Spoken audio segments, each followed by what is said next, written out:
Hello everyone, today I'm gonna show you the game between Abdusattorov and Grandmaster Magnus Carlsen of Tatay Steel Chess Masters 2023.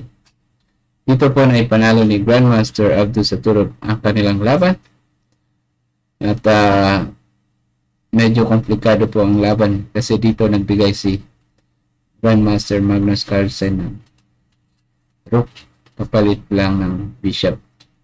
At na-maintain ni Grandmaster Abdusattorov ang kanyang advantage hanggang sa makalamang siya ng pawn sa endgame.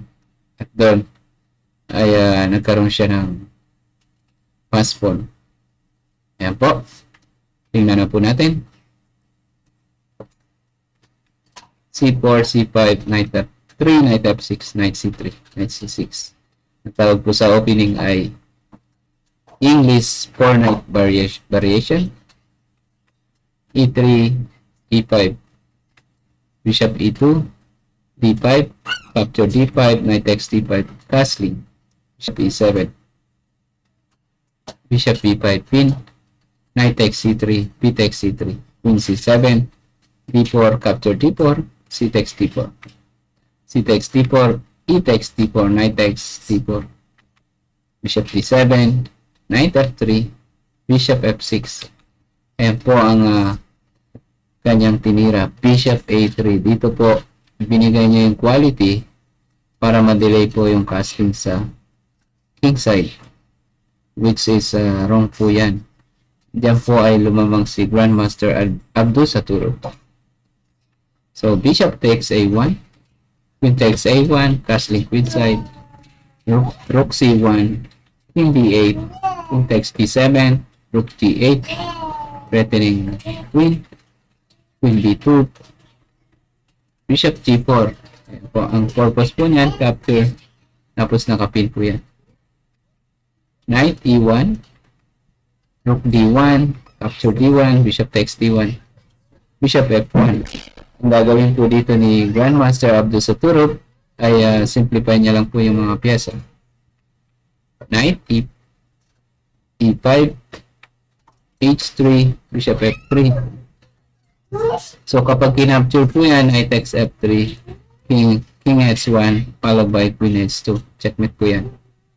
Kaya Queen D4, Rook D8, Queen H4, Bishop D5, threatening pawn, Queen takes H7, Bishop C4, challenge Bishop, Bishop B2, Bishop F1, King takes F1, Queen C4 check, King G1, Knight C6, Knight F3, Queen takes A2, threatening Bishop.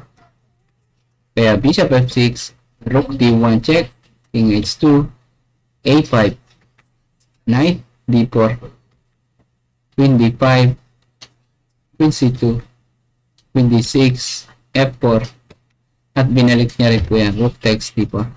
Dito kasi makukuha niya rin po yan at yung pawn dito sa D4. Kaya capture, Knight X, D takes, Queen takes F4, G3, Queen takes D4. Ayan po, meron po siyang dalawang pass pawn dito. At ang evaluation dito, black is better. H4, A4, Queen A2, F5, ayan po, H5, Queen H8, Queen takes pawn check, King G1, Queen F3, threatening G3, King H2, Queen E2 check, G1. So ang tira po dyan ay Queen E5. Ayan po, tama po yan. King F2, B5, at Queen B4, King G7. Ang gagawin po ni Abdusattorov ay lalapit lang po siya. G4, F takes G4, Queen takes G4. Ayan po, one pawn up pero naka-boundary po siya. Yung king hindi siya makakatulong dito sa pass pawn. Ang mangyayari po yan, lalapit po yung king at pawn doon sa queen side. Unti-unti po yung angat. Yan po. Then, king g2. Queen e2, check. Queen g3, queen e3, king g2.